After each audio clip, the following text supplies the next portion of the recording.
PD Beats here from Pop Turnitin, speaking to JP Saxe about his new record. It's going to be available September 22nd. Welcome back to the show, man. It's so good to see you again. Hi, Petey. Nice to see you also. I mean, it's. I feel like it's always going to be such a weird, crazy, exciting time because I love the idea of going and like recording this record, waiting, and the whole world is going like it's going to be out of your hands on the 22nd, right? Like it's always going to be a weird feeling. Yeah, it's a special thing, but it's funny, these like all these little personal lonely moments in my life now get to meet all these other people in the personal lonely moments of their life. And then if all goes well and they fuck with it, then they get to come hang out with me at shows and we all get to be in this interconnected space together. What a magic trick. I'm so excited. It's so crazy. One of the things you said last time we spoke, which I loved, is you see JP Saxe sees music as a team sport. You always kind of seen that, whether it's being in the studio, whether it's being on the road, it's a team sport and everything. Is it also a kind of special feeling to do reflect and go back and look at all the work that was put in from your team and the people that you got to work with in the studio for a record? I mean, I feel like it's like a really good reflecting time too, to see like all the amazing work that went into the new record. Yeah, I mean, to overly extend the sports metaphor, I feel like once the new season starts, you don't spend that much time thinking about last season. Mm-hmm. Like occasionally you look up at the banners in the arena and you're like, I can do this. Yeah. It's worked before, it'll work again. But I feel like once you're in it, it's to me, it's more just about capturing the emotional integrity of a season of my life in art that summarizes it. The selection process always interests me. I asked you this last time we talked about, some of your singles and some of your past music as well. I mean, for this record, how important was making sure the right songs were put on this record? And it's the B question to this is like, was there pressure picking the right songs? Talking to your team, I'm just curious about that. I mean, I probably wrote about 50 for this album, so and the album is 13 songs, but it would feel incomplete without any of these songs, and I think it would have felt indulgent if I added any more. Funny, it's like you don't really know necessarily how it's going to be right. You just sort of have to do it, and then you see it as come together as it happens. Yeah, but it's a misconception too. Like people don't realize how many songs are on tap to being on a record. Like you said, there's 50. I feel like the people that aren't like in the industry, aren't in the war room kind of figuring out, like don't realize that. You know what I mean? Yeah, I mean, we express a lot of things that don't end up being part of our identity, And I don't know, I have this conversation with artists a lot. Like, it's so easy, I think, to get paralysis of conceptualizing. Yep. Like what you want your art to be. And even that question, like, okay, like what do you want this album to sound like? Is a weird question to me. It's like, I don't know. Like, I'm just gonna make a bunch of shit and then I'll know what it's supposed to sound like when I hear it. And I think that's almost like kind of similar to the way I try and be a person. Like, imagine if figuring out what it meant to be yourself meant like sitting alone in your room, figuring out exactly who you wanted to be, and then you would go out, leave your room and be that person. Like, nah, like you figure out what it means to be yourself by getting it wrong. You just kind of go into the world and get it wrong. And that's kind of feel about art. Like, you just gotta make things, you just gotta let it be things. And eventually you sort of look at it and you're like, oh wait, that song feels like the part of my life I was writing it about. And that's the only sign I have that I've done something right. For you as an artist, it's been a journey that continues day after day, week after week, year after year. Everything and there's so much kind of happening and it's so quick. At some point early on in your life, you got introduced to music and you enjoyed music. And then after that, there was another time where you got introduced in performing and playing music and everything.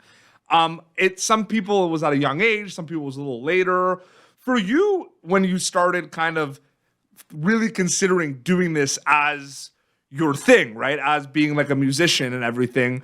When did you start kind of talking or like maybe not planning ahead, but focusing on like, I'm going to make a record, then I'm going to tour and everything? Is that early on when you're like, 12 or 13 thinking about all those things? Or do you just think about kind of like making a song first? Or like, are you planning those things in your head? Because I was planning some of those things too, with like wanting to go to broadcast and everything. You know what I mean? Like sports broadcasting. Yeah.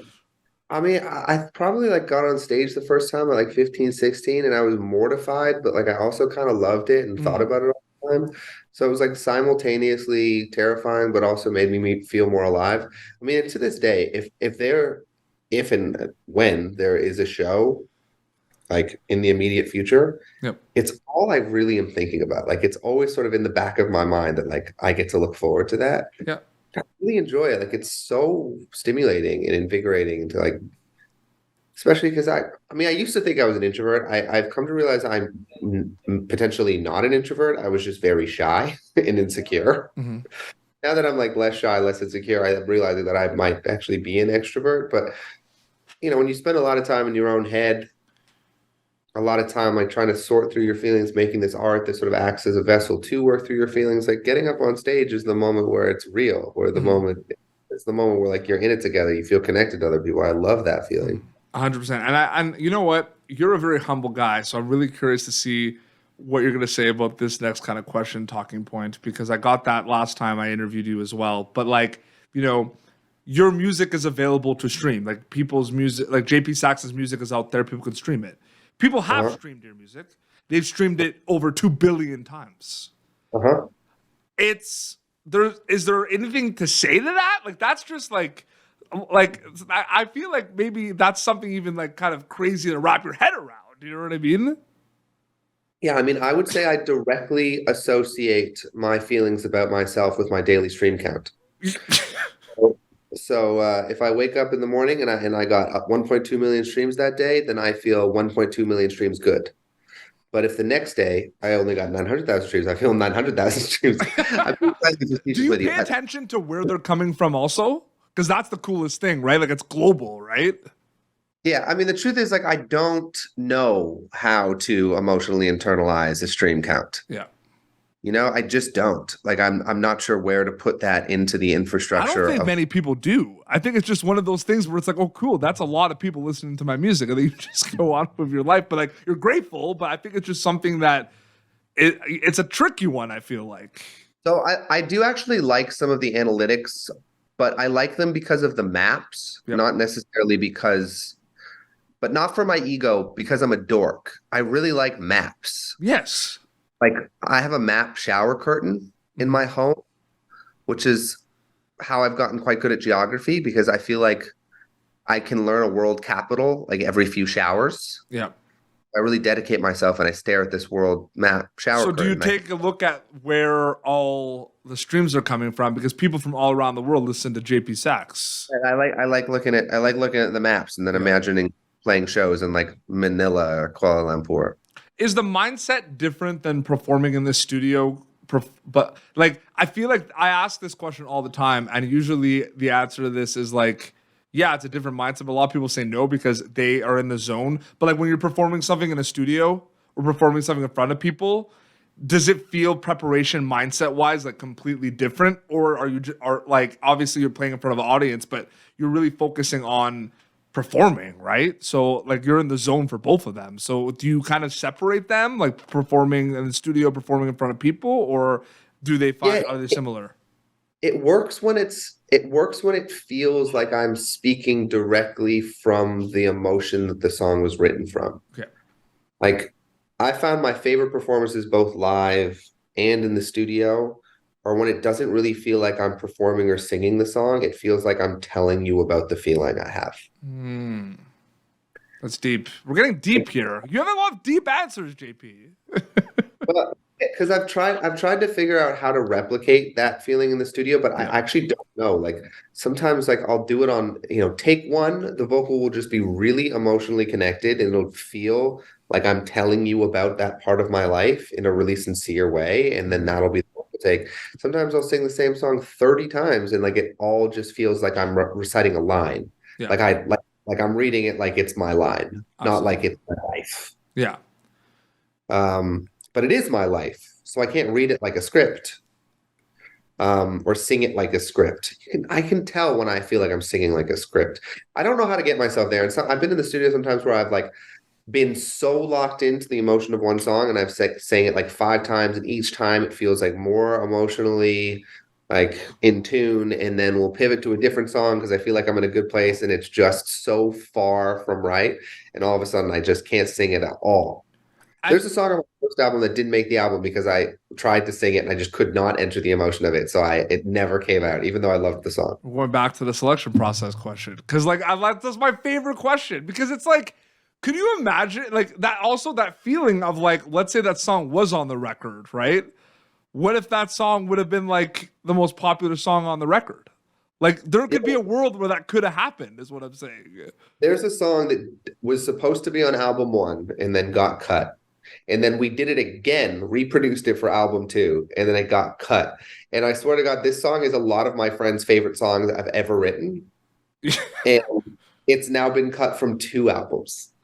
That's it, and I find that so interesting to hear from my perspective. Like, there's obviously the justifications from your standpoint, but like, I do find that very interesting. Like, that's crazy to me. It's just like I haven't been able to get it right. And honestly, if a song is good, it's not going to get worse. So it's just the right time to put that song out will be when I can get it right. Oh, I can't wait. I'm wondering if I could. I'm wondering if I could like figure it out down the road too. Like whenever you eventually release this song, I'm gonna like pay attention to all the. No, don't tell me what it is. I want to see if I can figure it out. Can I tell you what it's called? You can, sure, but now we'll spoil the fun of me. Like next time I talk to you, be like, "That's the song." If you want the game, you keep the game. No, you can tell me what it is. What's the song? It's called Strangers. I'll look out for it. I'll look out for that one. And then we'll have a whole part. Next time you're on for the 3rd time, it'll be a 3-time guest of Pop Alternative. We will have, if it makes your next record, we will have a devoted 6 minutes to Strangers. How about that? Honestly, Strangers should make album 3. It really should. I'm gonna consider it. That song has been good. I wrote that song when I was like 25, and it's been good since I was 25. I have friends who are so mad at me that I've not put out that song, and they swear to God it's like one of my best songs. But it's just my goodness. Well, you know, the one thing also I wanted to talk to you about, man, is I feel like people refer to JP Saxe as an artist. They put a lot of kind of genres out there. A lot of people say you're a pop artist and everything. And I think JP Saxe, in my opinion, from a person that also listens to your music, I think you are a genre-bending artist in a lot of ways. I feel like you're a lot of what you put out. You're not afraid to kind of do what feels right at the time for the song and everything. And if it sounds kind of like a genre that maybe other songs don't sound like, that's okay, right? Because you're okay with kind of throwing the genre out a little bit. What do you think about that a little bit? Because I feel like that's a cool thing with music, with the genre-bending component. Yeah, when people ask me what kind of music I make, I say wordy. Yep. And I'm like being somewhat facetious, but there's some truth in it, because I think to me, the most defining like element of my music is the way I write lyrics. Yep. And the blessing of having your music identified by the lyrics is you can take a lot more freedom in what you're doing sonically, what you're doing, sort of what genres you're pulling from, what musical heritage you're pulling from, because as long as the words are in a similar like identity, like it ties it all together. Yeah. So yeah, you're right. I mean, I love a lot of different kinds of music, and I try and allow the words to be supported and framed by a musical world that feels the most fitting to that story and that feeling. We're about, 11 days away from the new record being available worldwide, September 22nd. I'm a big believer, we know how it is. Some singles get kind of popped up here and there, and anticipation of the new record and everything. Very quickly, what can you tell us about the new record in regards to what JP Saxe fans could expect sound-wise, messaging-wise, a little bit? Don't go crazy into it, but what can we expect? Maybe give examples of maybe 2 or 3 songs specifically. Yeah, I would say it's just like a couple different flavors of heart barf. Yep. It's like heart barf across the board, but a heart barf from different heart sections. And it's interesting because at one point there was an announcement that the new record was coming out September 22nd. And I find it interesting because the announcement of your new record is like an event. And like when I used to go to concerts growing up, right? Like the tour announcements of going to see your favorite bands like 3 months out was an event in itself. You know what I mean? Like I remember like buying tickets to go see Fall Out Boy 3 months in advance. The whole like day of buying those tickets were an event. Is it cool to be in a world where, you know, the announcement of something coming out in 2-3 months is an event in itself? Have you ever thought about that? Because I feel like that's the coolest thing. Yeah, it was fun to see people care. It's like, you know, at the end of the day, like being an artist means you're deeply insecure. So, and when I'm making the art, I'm not really thinking about anyone hearing it. I'm thinking about whether it feels honest to me. So, you know, when you announce the album, it's like that's the start of like, okay, this is now going to start being about your relationship with this music, not just mine. Yeah. And that's exciting because like I fuck with other people. I love other people. I want to be as involved as possible. Collaborations are crazy too, and you've done a lot of cool collaborations. I think that was the answer. That was the question that I asked you last time. That like had you giving your team sport example because,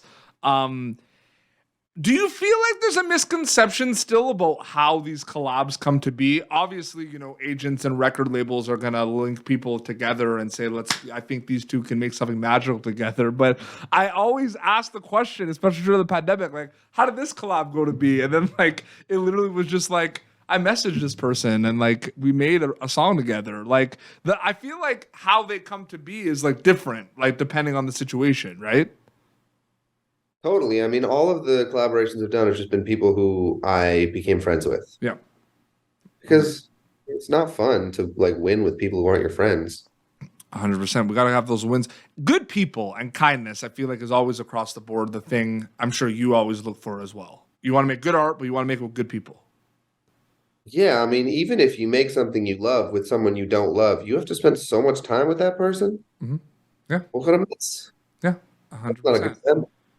And I've made exclusively with people I love, and I'm grateful for that. And, you know, a gray area, like I said, going to be available September 22nd via Arista Records. JP, it was so great catching up with you again, man. Thank you so much for coming back on the show. No, I really appreciate your time and your questions and your energy, and I can't wait to see you for album 3 and the new songs. Strangers. Yeah, which exactly. might be... And then JP Saxe across the board, right, for social medias. That's where they can find you. Exactly. Awesome. Well, this has been Popternative, youtube.com/Popternative for previous episodes. Look out for A Gray Area via Arista Records, September 22nd. Until next time, this is JP Saxe and PD Beats signing off. Thank you for tuning in to Popternative. Make sure to check out our past episodes of Popternative on YouTube. This has been an Autograph Communications production.